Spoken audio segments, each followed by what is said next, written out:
Sveiki, IT+ žiūrovai, netrukus kalbėsime su Jon Matonis, dideliu bitkoinų kriptovaliutos fanu ir advokatu.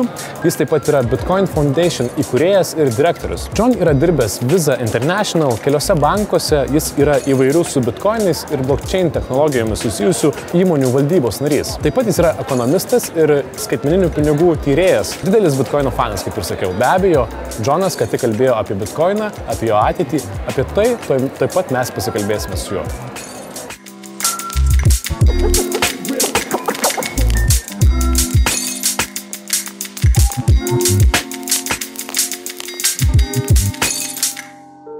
I want to start with summing up the discussion that I heard. Yes. There was a very nice question. What is lacking in the current financial structure that provoked the emergence of virtual currencies and Bitcoin? Well, I don't think that it was any one thing that you could point to as lacking, because the timing of Bitcoin around the financial crisis, 2008, 2009, I think is more a coincidence than anything. The early Bitcoin adopters were attempting to solve the double spend problem and provide an alternative to central bank money. So the core focus was an alternative to central bank money. Could you shortly emphasize what is double spending problem for the viewers? The double spending problem is when you have digital money, how can you be sure that somebody just didn't copy it and try to spend it twice, two places at the same time? That's the basic explanation of the problem. The old way of solving that was by resending it to a centralized mint. They reissue and send you a new one. The Bitcoin way of solving that, though, is to actually create a consensus network and create a blockchain on a P2P network that gives you a single version of the historical transaction truth. Okay.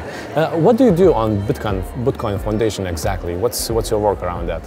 Well, I was one of the co-founders in 2012. We originally launched it to fund the development team at that time, who were volunteers working on Bitcoin code. We also did a lot of promotion with the media and the press around the world, started other chapters in other countries. But the board for the Bitcoin Foundation, it rotates. So there's a new group of board directors now. They have their own budget and they have their own objectives. I think the most important time for the Bitcoin Foundation was between 2012, 2014, in these early days when we had to pay the developers to work on the project. We had to make sure they were getting paid so that they stayed working on the project. Now that task has been taken up by companies in the industry now. They all hire Bitcoin core developers, so the foundation is not needed as much as it was back then. But back then you had some influence on where the Bitcoin is going. In terms of the protocol, yeah, there was a lot of influence, but it was still a decentralized protocol. We had the chief scientist, Gavin Andresen, working for the foundation, but it wasn't a dictator role. There was still a consensus on changes that were made to the Bitcoin protocol, just like there is today. There's no one dictator of the protocol. So not only do we have a decentralized network, but we have a decentralized coding and software development process. Yeah. If some conflict happens, you have forks that can, the people Correct. can choose. That's the way to resolve a conflict. If you can't all agree, then you try as hard as you can, and sometimes you have to get divorced. Okay. Here in Lithuania, I see two types of crypto people, of Bitcoin people. The ones who are really interested in the ideas of cryptocurrencies and blockchain technologies, and the other part is really looking for money, for exchanges, and hopefully fast money, since the market is growing, so they are really rushing into that. And I believe that the second group of the people is outsourcing the first one. Don't you think so? Well, it used to be in the early days where the only group was the techie group that was interested in the challenges of building the technology. And they didn't care about the price. That's not why they did it. They accidentally got rich in a lot of cases. But we still do like the second group because they provide liquidity to the market.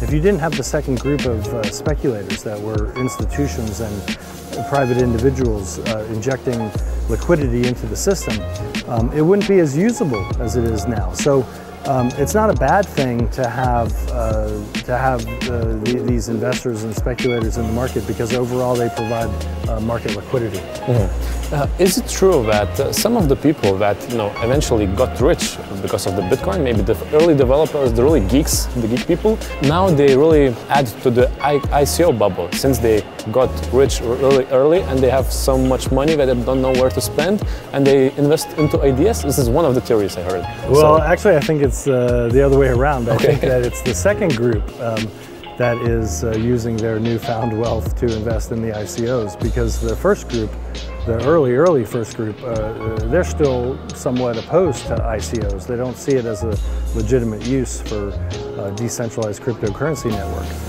And they have their own reasons for that. But it's the second group of investors and speculators that benefited from the price appreciation, not just in Bitcoin, but also in Ether and Ethereum. And as you know, with the ICO tokens, those are mostly powered by Ethereum, and you invest in them by way of Ether. So it's that second group of Ether investors that want to put their money to work, so to speak, in these new ICOs. Let's talk about Bitcoin mining. It uses a vast amount of energy, a vast amount of resources, and not only electricity, but also the computational power that could be used somewhere. Don't you think it's a waste of resources in some way, that so much has to go into just keeping the system going? I agree with you on the first point that it's a lot of resources. I don't agree that it's a waste of resources. And the reason is because Bitcoin is the largest distributed computing project in the world. It passed the SETI project by a long shot. And it's the price we pay for global resiliency. The reason the network is so difficult to take down is because of that computational power and that energy that's being put into it. And yeah, it's unfortunate that we need to have as much electricity as it costs to run the country of Denmark to do this.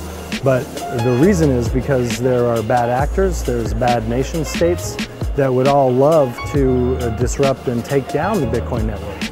So I don't say that it's a negative. I think it's more unfortunate because of the climate that we're in.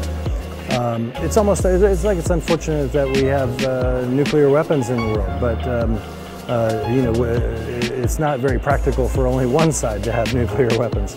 So it's unfortunate in that way. Mm-hmm. I wonder, what was the original idea of mining? Wasn't it supposed to be that one people is having one computer and running his own computer to mine the cryptocurrency? Because now we see these groups of people that come together, that buy a lot of resources, and they mine in vast amount of cryptocurrencies. Like I don't know, I guess they make the big part of the whole miners, the centralized miners, not person to person. Right. So what was the original idea? Was it like it was supposed to be centralized in a way, the mining? Or was it supposed to be every person is just mining a little bit, just to keep it, just to be a part of it? Well, we're still, for the most part, with the original concept of you're only participating in the network if you're a miner. Not hosting a node and not mining is not really participating in the overall network, because nodes can be faked. Anybody can be a node. Mining is the way that it was originally designed to participate in the network, and the evolution that we've seen is from the small laptops, GPUs, to get into these advanced ASICs for mining. So ASICs are application-specific integrated circuits.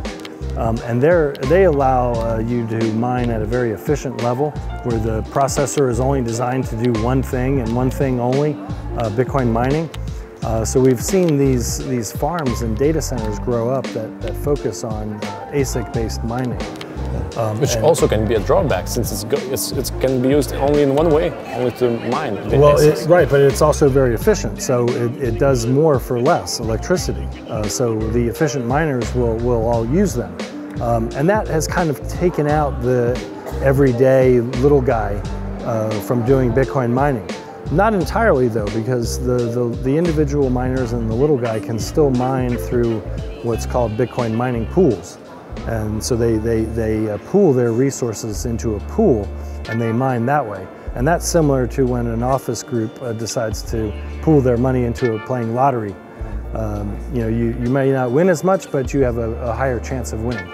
Since it's only the middle of the year, do you know what are you looking forward? What news about Bitcoin are coming up? Is there any events that you're looking forward? We heard in the discussion about the Switzerland. It is going to have this discussion: should they allow only normal money to be the money of the country, or are they going to use cryptocurrencies? Are there any other events you're looking forward? Yeah, there is. Another event that I'm looking forward to is a trend that I think we're going to see a lot more of, which is the central banks adding Bitcoin to be one of their reserve assets, the way they do with gold now, because Bitcoin really is digital gold. And the Reserve Bank of Australia has already made a direction in this move, where they have actually proposed legislation to allow the central bank to hold Bitcoin on their balance sheet, just like they would gold, so that it's a reserve asset of the central bank. I think we'll see more of this trend, and I think it's the proper right way to go, because it puts Bitcoin in that class of reserve asset similar to gold. If that happens, you'll start to see a mad scramble and dash among the countries to get their hands on as many Bitcoin as possible, driving up the price. Because it'll be like the resource war that we see. Countries are fighting for oil resources, they're fighting for food and farming resources, mineral wealth, and Bitcoin will just be another resource that they're fighting over. But it's also something that's accessible to everyone. And lastly, I want to ask this question. You say you have been in contact with Satoshi Nakamoto. He have emailed you, is that right? So does that mean you know who he is? Just there is this speculation and magic about the person. Well, I did. I received an email from Satoshi in 2010, and then we had email correspondence back and forth. It was the same Satoshi as the one that created the protocol back in 2010, and 4 years later. About 5 or 6 years later, I also had an article that I published on my Medium blog about a meeting that I had in person with Satoshi. So I still stand by my article that was published on the Medium blog. And if you want to read about it, the name of the article is How I Met Satoshi. Okay. Thank you very much, will do. If you ever meet him again, give him my greetings. It was a pleasure. Thank you very much, Jon. Thank you. Tai buvo Jon Matonis, Bitcoin Foundation įkūrėjas ir pagrindinis direktorius, didelis bitkoino fanas. Susitiksime kitose laidose.